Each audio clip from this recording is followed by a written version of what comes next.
Hey folks, Jim here at the Comic Connection in Hamilton, Ontario, Canada, as specified earlier. We're not Americans! Okay, first up, this week, Echo #1 from Terry Moore. In this issue, to test the capabilities of an experimental supersuit with a human counterpart, they're blown out of the sky.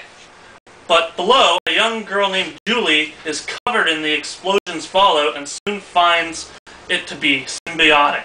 It's a very interesting story, and as with all Terry Moore stories, it's really on the characters. The characters are fantastic.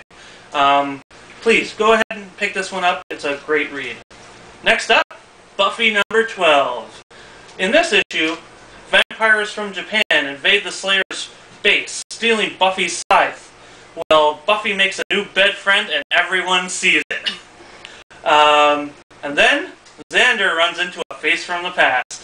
Another great issue. Drew Goddard's writing is fantastic. This issue is hilarious. If you're not reading Buffy, what's wrong with you? Pick it up. And last but not least, Transformers Spotlight Mirage. In this issue, it shifts from the past to the present and explains how Mirage betrayed the Autobots and then went back to them. Not a bad story, and not too bad on the art. It's not the perfect Transformers book, but if you like it, Transformers, you're probably going to enjoy it.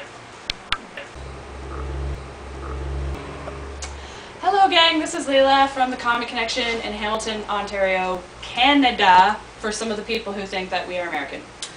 This week we have a review of Stephen King's The Dark Tower, The Long Road Home, #1 of 5. This is the big comic book this week, so big that they had like a midnight release for it, so it's only fitting that we have a review.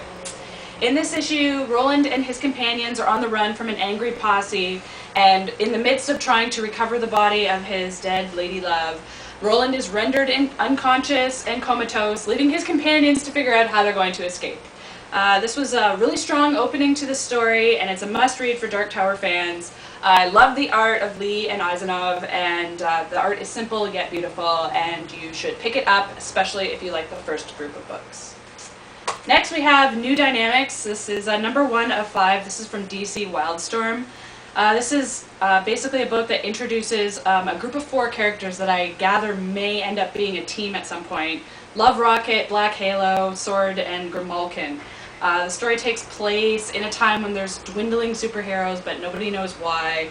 In this issue, you sort of find out backstory about all of them. The art in the story didn't really grab me, but it's not the worst comic I ever read, so it could be something that you would enjoy. I'm not totally against it, so you could pick it up. Next we have Logan, #1 of 3. This is a little mini-series about our favorite Wolverine.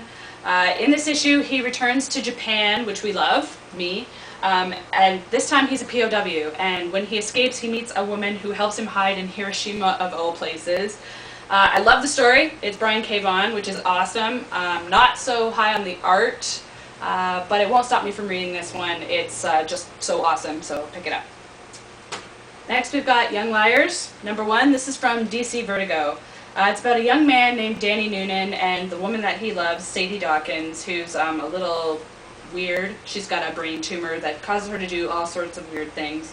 It's sort of a tragic and depressing story of 20-somethings living like a high life in the club scene in New York City. It's a little too depressing for me, and the art wasn't that awesome, so can't really say I recommend it, but if you like sort of like a darker slice of life kind of book, this might be the book for you.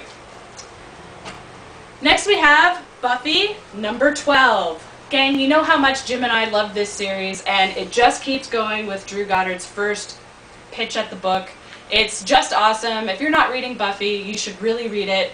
I'm not sure if I'm cool with the new direction that Buffy may or may not be going, but I'm still going to be on the ride, and you've got to pick up this book if you're not reading it.